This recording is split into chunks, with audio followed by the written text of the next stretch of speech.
Hello everyone and welcome to all joining us for this great session. The discussion that we are going to have today is beyond keeping pace, how to thrive in the new era of digital workplace. I know there are too many words to digest, but I am very happy to do this session. I am Yugal Joshi, partner with Everest Group, and I am joined by two of my esteemed colleagues who drive our workplace practice. But before I go to them, let me just start this asking you a question.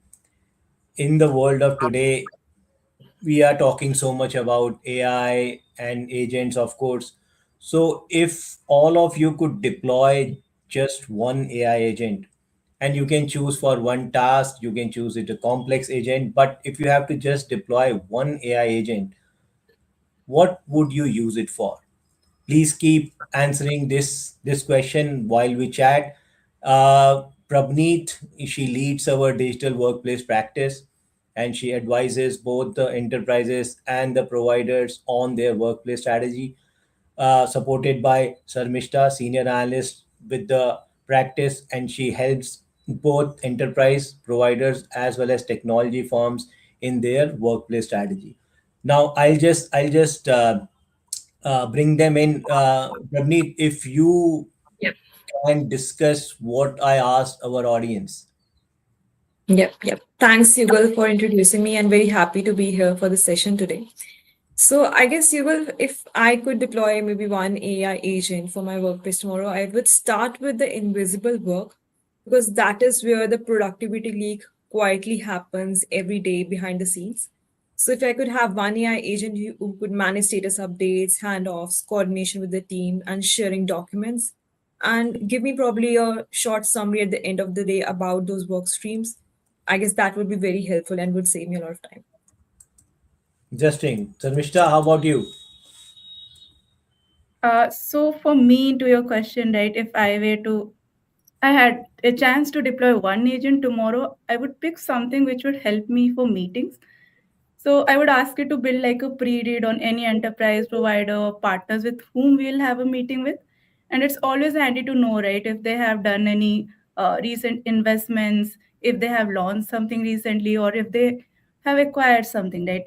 And I do not mean like a 20 slide summary deck, but one page of information, something to help with the question, what would they be interested in? Because honestly, there were times that this would have been very helpful to us. So yeah, I would expect the agent to do this for me.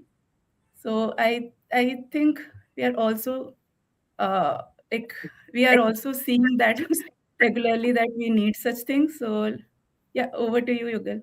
Interesting. Interesting. Very interesting. So, if I heard both of you, in a sense, what you are saying is sort of reducing the monotonous task that you have to do in your job. We will come to our audience responses as we go forward, but I just want to give our audience some kind of background. Why did we decide to do this session? See, one is, of course, workplace continues to transform, but what we are seeing is in 25. And by the way, we aren't going to make this only about AI. I know AI is very hot, but we are going to talk a lot about what is actually happening on workplace at the ground. But what we saw in 25, we see something is changing in as we head in 2026. Of course, there were a lot of experimentation, just not on AI, Gen AI, but also on the IT OT convergence and multiple initiatives around productivity. And this was focused across knowledge workers, frontline workers, and so on. So this year, I may not put it as make or break, but this is going to be very interesting that what enterprises do. And let me share some data from our research that we are currently doing. We were very happy to see that almost half in enterprise, of all the 300 that we spoke and polled, they said that employee experience has become extremely critical for them.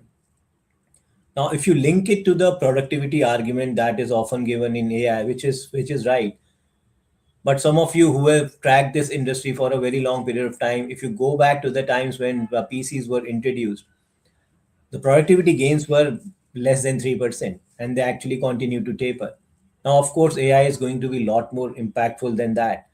But I was very happy to see that many enterprises are thinking not just from a productivity vantage point, but also from for increasing the employee experience, which was very good for us to see.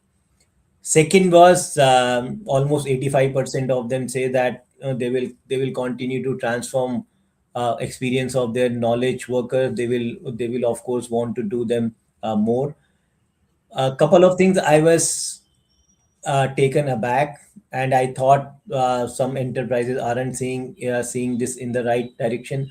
One is we were hoping a lot more than 25% who said that they are going to proactively invest in frontline workers. I was frankly expecting a lot more of that, because we believe there's a significant value that enterprises can derive if they invest in their frontline workers using all the AI tools. Lastly, as lot of the AI and Gen AI and different forms of AI have been introduced within enterprises, the outcomes have been uneven. And I think you can see there is one or the another research every day that everybody is claiming, okay, we are not seeing the outcome or the impact that we wanted. And we are going to uncover some of this. What is going to happen, sort of put some of our crystal ball, and then try to look into it 4 or 5 years down the road. Let me now bring my esteemed panelists into this around what do we mean when it comes to this new era of digital workplace. It's very easy to throw these terms that everything is new, everything is pivoting, everything is changing, but we are experiencing something very fundamental. So to begin with, Prabneet, let's make all of these things practical, and you advise both the buy and the supply side on this. If you have to talk about what is actually going to change in 2026. Yeah.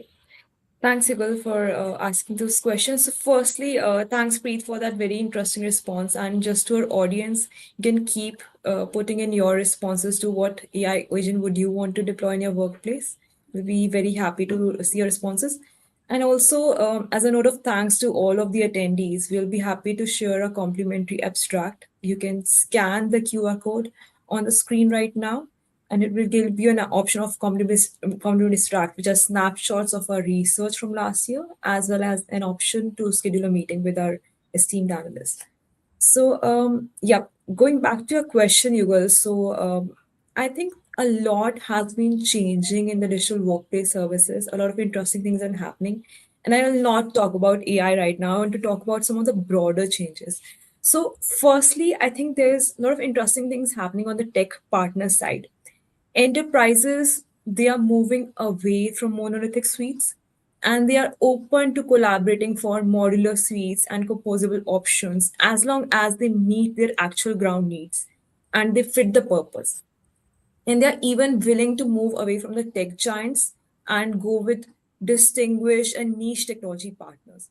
One is that. And interestingly, in Europe, we see a trend even around tech sovereignty, where enterprises, they want to go not just away from the usual tech giants, but tech partners which are regionally hosted, which are from their own region, and they're open to collaborate with them even if they have to build the features from scratch, but they want to go with sovereign tech vendors, which is why we believe that service providers cannot limit their partnership ecosystem to the usual logos. They need to expand the ecosystem and give that tech vendor agnostic option to their enterprise partners so that they can meet their needs.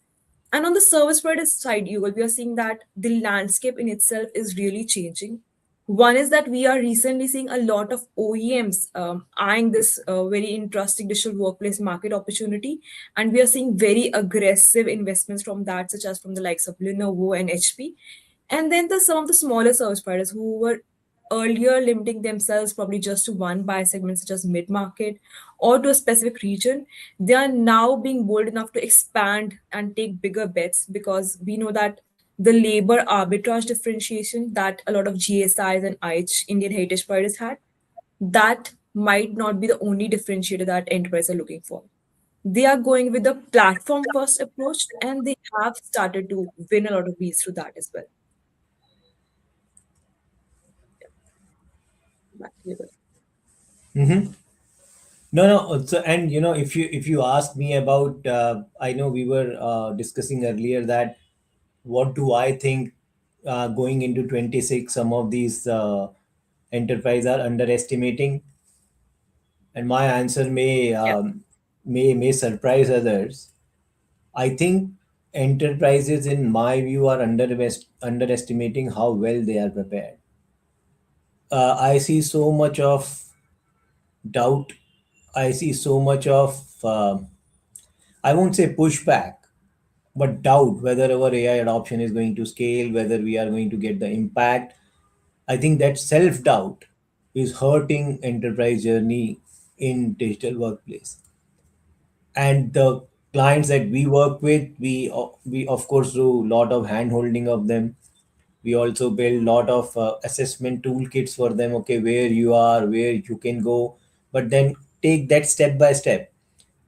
But I am pretty sure that now, and that's where 26 becomes an interesting year, whoever takes their bet right, they are going to succeed. And I think eventually in few years we are going to find that the market is stratified into winners and losers.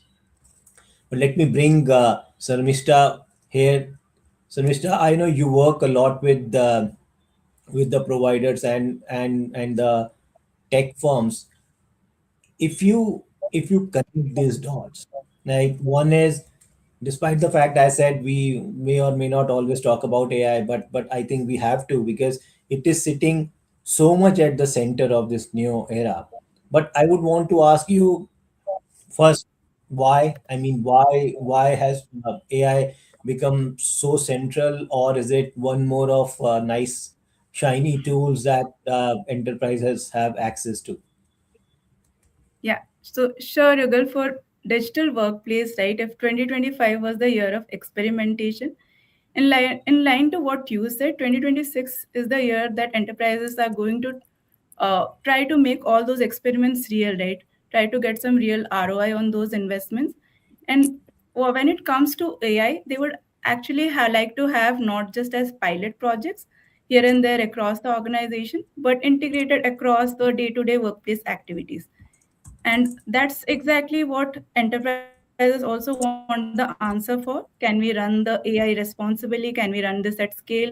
Will it break the experience, or will it lose the control? So for all this, what we see are a lot of shifts or changes that will take place in the near future. So few of those are highlighted in this slide, and the numbers are from a recent digital workplace survey which we did with around 300 plus enterprises. And first, the biggest change is not the tool, but the people around it. And when we ask enterprises what AI means for them, AI means for the workforce, around 80 to 85% people expect some real change. And what they are talking about is reskilling, and not just everyone learning how to prompt and how to just type few questions. It's reskilling around new workflows, it reskilling around how the issues get diagnosed and resolved. In fact, in one of our conversation with a workplace leader, she pointed out that adoption of their AI tool did not hit problems, or like did not stop, pause because of the people didn't like the AI tool as such. It was because the transition was not done smoothly from how they operated before, and it was also because of the upskilling was not done properly. The next shift that we see is how AI will operate in the future. So, a huge share, around 90% of people expect AI to run closer to the action at the edge. And I would like to point out that this is something the enterprises would like to have it in the future, not immediately. And a lot of this is also influenced when it comes from a sector where you are trying to support a lot of frontline workers or mobile workforce, right? And make real time decisions. Next is the part where the leaders are really serious about the risk and governance, because a lot of them do feel that AI will introduce new risks. So in 2026, the question will be that what are the guardrails, what are the some of the who will be accountable, what are some of the compliance compliance and regulations that you are taking care of. So this is going to be very critical in 2026. And lastly, the changes in the provider landscape. I think Pravneet already spoke about it and how we see new competition. Since AI is helping leveling the field, more providers can compete, and the barrier to come up with something impressive and something innovative is lower than before. So here, what would matter is what are the outcomes that you have committed and how you will be able to, let's say, improve on it year on year or quarter by quarter. So these are the few significant changes that we are expecting in the future. And AI would not just be another layer, it would be changing how enterprises function. And this is why we say AI is sitting at the center of workplace. And just if I Very can add interesting. one point, Yeah, you go will. ahead. So, Mr. talked about the frontline workers. In the same study, another very interesting statistic that came out was that enterprises, when they invest an X number of dollars in for frontline workers versus office workers, they're getting a lot more ROI. And that is again also because that portion of the workforce has been ignored for very long, and enterprise have now really matured on their ask, and they want that focus to again come back. They want frontline workers to be at the center, and they want solutions, use cases, and tech very contextualized to the needs. So just wanted to add that. Very interesting. And let me pick a bone with Sarmishta on that what she said. So if we move to the next slide, you know, we of course talk about AI adoption and all, and as I said earlier, there are multiple studies which talk about how AI adoption is happening, but the results are not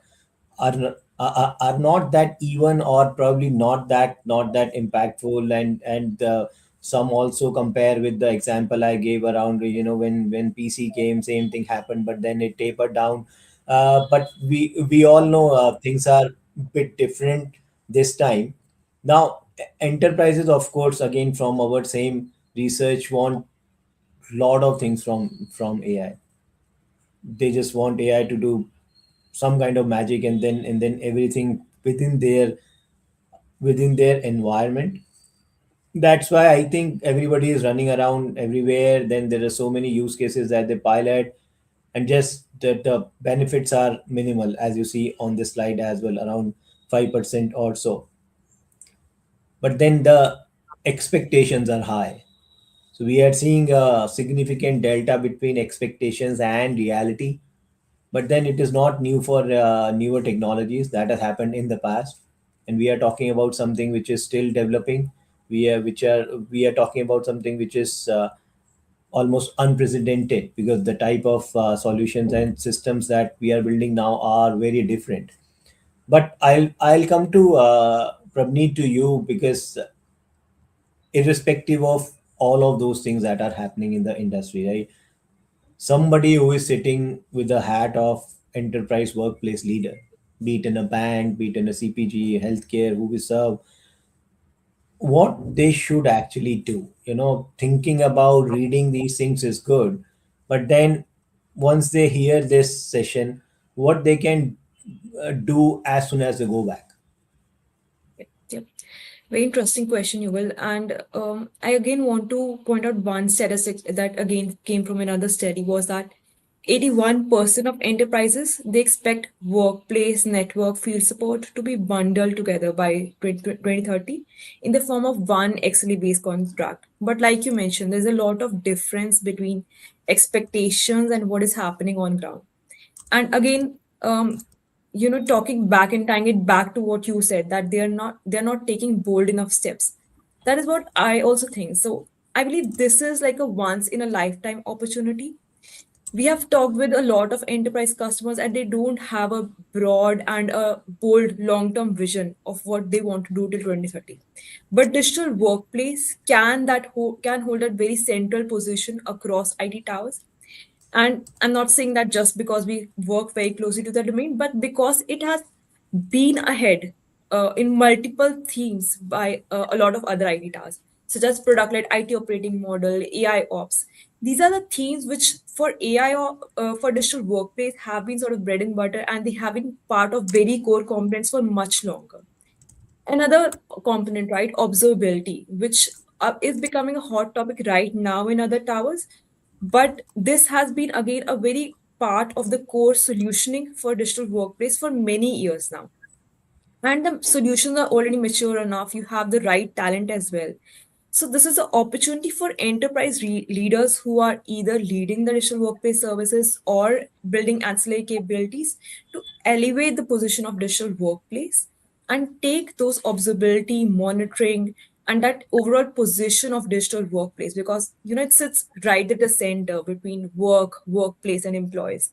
So you are anyways right at the powerhouse nucleus. You anyways have that position, so you can elevate your position, leverage that observability and orchestration layer to make sense of this entire chaos and the fear that you have, the risk that is, will I get the right amount of ROI from my investments? That can be solved by elevating this position of digital workplace domain. So this is, I think, one area where enterprises should really consider.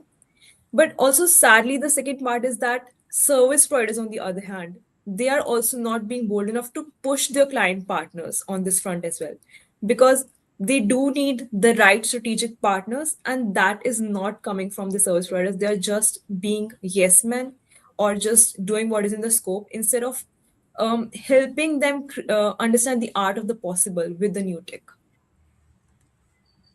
Hmm. In fact, if I may add to one point there, so in our research, a recent voice of customers from digital workplace clients, strategic partnerships and innovation and from the service providers were two of the lowest satisfied dimensions. So when we asked where do you think service providers need to step up, where are you dissatisfied with them, those were the two dimensions that came up very often in our study. So, Sarmishta, now I have you here. Of course, the enterprise expect there has always been a divide between what enterprises want and what the providers can deliver. But from your vantage point, what Prabneet just said, how does that impact the providers? What we hear from providers is, listen, we are ready with everything, just that the clients are not moving. What are you seeing? So sure, Yoga, let me give a couple of pointers here. So if you look at the demand side, like Prabneet mentioned, enterprises are basically asking for outcomes. And where we believe providers need to step up are like in these two, three things. First is providers need to pick a small number of outcomes and commit to them. Enterprises are really tired of too many different projects, too many different SLAs, the business as usual matrix, the complex dashboards. So providers can walk in with the 3 to 5 things, outcomes that they are willing to commit, how they plan to show continuous improvement across those things, how they plan to show improvement across the years, and report it in plain language. So this is around how you commit to the outcome and how you communicate. Second, I think Pravneet also spoke about this, but what we believe is providers can have a unified observability and fabric layer. A lot of enterprises have data, telemetry, but it's scattered. Endpoint here, network here, collaboration there. So providers who will build like a single pane of orchestration, observability panes across towers so that the system resolves issues early, those providers will actually be winning more deals. In fact, some of the providers have already have like data fabrics, those observability layers. For example, Infosys coming up with Infosys Topaz Fabric, TCS with its AI-driven digital fabric. The for here for these providers, the workplace leaders across are not have not been able to take this to the enterprises, where again they can elevate the position of workplace and show that this is something the digital workplace team can do for the enterprise. So these are the two things I believe like service providers need to really step up and show the enterprises that they can help. Okay, interesting. I think we spoke a lot of things. So just to summarize for our audience, and I really liked the points both of you made. If I take away, if I'm an enterprise leader, the one thing at least I'll take away from what Prabneet said is, how do the workplace leaders by themselves convince that they have a higher role to play? rather than doing what they've been doing till now. So we believe that this transformation gives them a very new and renewed opportunity to uplift their own stature within the enterprise. And Sarmista, to your point, providers claim a lot of things, and that's a problem. Clients are not looking for a lot of things, they are looking for something specific. As you said, let's commit specific outcomes. Let's commit specific and believable and the outcomes on which you can deliver rather than spreading yourself too thin. All right. Um, Because can now, I add yeah, one yeah, thing to please go that? In a recent conversation, we were talking about overcommitting, right? In a recent conversation with a platform vendor, they were taking, in fact, a very, I would say, a 180-degree stance. Instead of just talking about this is what we can achieve or this is what we commit to their enterprise customers or potential customers, what they were saying is that this is the mistakes we have done in our recent AI projects, and these are our learnings. And they said that this really hit with the customers a lot because no one is telling that what we have learned from our mistakes, and there that actually helped them convince that we have real on ground experience and we have the right talent and we are being honest with you. So if you can bring honesty to the conversation, that is, I think, something which enterprise leaders are also missing out right now. So they will really appreciate it. Actually, Yuval, we have a interesting question in the chat as well. So maybe ahead. we can pick that up. So Kamal is asking how to bridge the digital literacy gap for the frontline ground staff. Again, I'll maybe pick this up and then you can add. So again, in another conversation recently, there was a very simple pain point of an enterprise customer that our frontline workers, similar to what Kamal is saying, they feel very left out because they are not even part of the usual communication of the enterprise, and communication that office workers get, they do not even get that. So I think you can start small. First, try to include them in every communication, make sure that they are really involved, their experience is monitored and measured, and then also ensure that they are trained through very small features, modular learning. That is the way to start including them further and ensure that gap slowly gets decreased and they can actually benefit from the new AI transformation instead of overwhelming them with a lot of stuff. You got anything you would want to add to this? No, I think you made a very good point. I guess one of the reasons there's a digital divide is frontline technology sucks, and that's where the frontline workers don't use it. If the technology starts working the way it is promised, and that includes AI, I mean, we have been through the journey of AR, VR, helping for remote assistant and all. It it did go someplace, but then it stopped.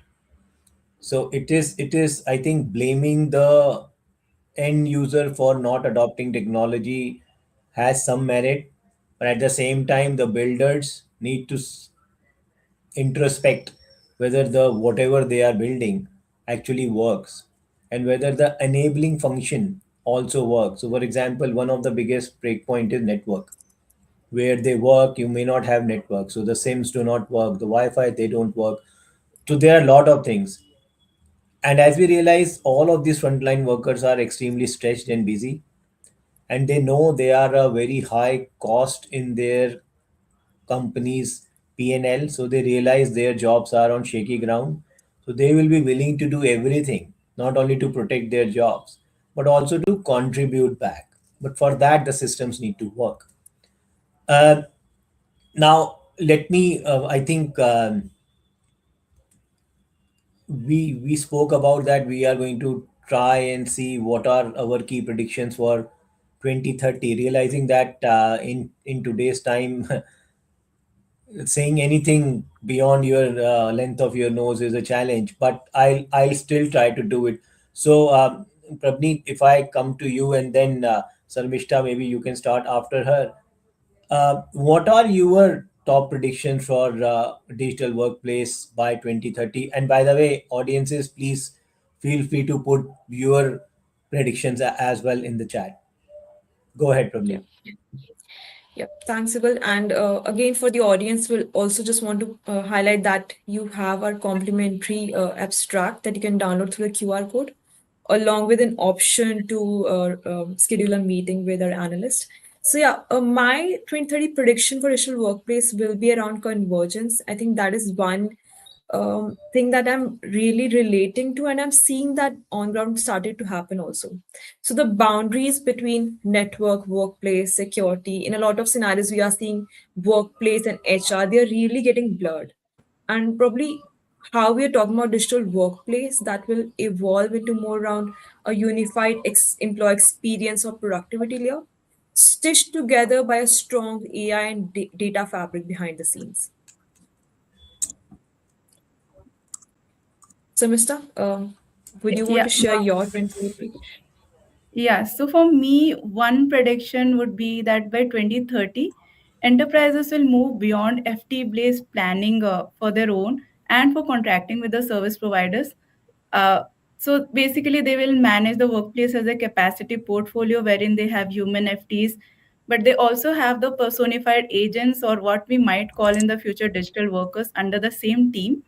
So instead of counting the headcount and asking how many people they would need, they will plan for the right mix of FTs and the agent's capacity, mostly by work type, the risk involved, the exceptions, the expected outcomes. So this is one prediction: humans and agents working side by side and enterprises planning accordingly. So, Yugal, what about you? What is that one thing you see happening in 2030 workplace? Yeah, I mean, sometimes, and when we work with our clients, thinking that there is an agent running, and whenever we see agents off late, the humanoids are getting popped up in a lot of places, and they are scary. Software agents are one thing, but those physical agents, they, to me at least, they look very scary. Now, having said that, I guess, see, uh, there has been a lot of debate around AI adoption, how you need all the governance, how do you need all the guardrails, auditability, and so on and so forth, which I think are absolutely needed, which are very, very critical. But in my view, by 2030, one thing will happen is, as I said earlier, there will be a stratification between enterprises and providers both, who started their journey rather than overthought it. So then they need to, what is called, just take the bull by the horns, and then start doing their AI transformation, not only just from AI vantage point, but digital workplace. I mean, it's just not about employee experience. It's about, as more enterprises bring their people to offices, how do you make, let's say, meeting environments better, or completely transform them? And things have happened in that direction, but as I said, they are mostly broken, and that's why people get frustrated with digital workplace technology so much, because they do not work when you need it. In fact, today itself, I just realized my printing is not working for some reason, and then my IT was not able to remotely connect because that remote connection was not working. So, on one hand, we have such basic things not working, and on the other, we have all these predictions and the, a glamorized view of the future. But I definitely believe enterprises and providers both, who do not start their journey now, there will be a clear demarcation of winners as well as laggards, and that is going to happen. That has happened in all technologies. We have seen the S curve, and the same S curve is going to be built again. Secondly, I think, Sarmishta, you spoke at length about how do you govern AI at scale, and that is of course very, very critical. That is going to be extremely important. I hope the tools and technologies to do that will improve by then, and the way AI systems are built will improve by then. And somebody spoke about, I need put on observability layer. I think you also spoke about it, both of you, that how is that AI driven orchestration of entire digital workplace is going to be critical. Lastly, I don't think we talk about it enough. This ties to Prabhneet the point you made that digital workplace leaders by themselves need to step up. I think the boundaries of digital workplace, as we referred earlier, that a lot of convergence is happening, a lot of things are happening. So then, within internal structure, where does workplace leaders influence finishes, and where does it start? All enterprises till now have very defined and structured way in which they define their digital workplace. I think that is going to change, and all of these technology transformation, people transformation, newer people joining, lot of things happening, even geopolitical changes that are happening. Everything is going to influence the way enterprises design their internal structure. And lastly, if I may say, lot of the digital workplace continues to be centered around devices and tickets or service desk. I think devices will continue to be very critical. We saw in CES all the new things that many of the OEMs brought in. I think good devices will always be in demand. There will be innovative commercial structure around how do you deliver, let's say, device as a service for that matter. And every provider may have a different view of this. So, just to summarize, one is the boundary or the remit of digital workplace leader will definitely increase. There will be a stratification between enterprises and providers who have started now versus who are just waiting at the fences for this thing to stabilize. There won't be stabilization, and then there will be clear difference between winners and laggards. And lastly, the governance part of it, be it through industrializing trust, as we call it, auditability, guardrails, and variety of such things will come into picture to make workplace a very exciting segment to be in, both from provider as well as the enterprises side. Um, I think we have spoken enough, but just last to wrap this conversation. Any other points from you, Prabneet and Sarmishta? Well, I think you very interestingly mentioned the CES event, and I also think that a lot of interesting devices are coming up into the picture, which I guess we didn't talk about a lot. But um, it is very interesting to see the kind of devices that are coming up. For example, the smart eyewear and the advancement there is in those smart eyewear glasses and the use cases that are coming up. For example, that real-time translation while you're talking to a person, or the smart rings and cool devices such as Lenovo's Rollable.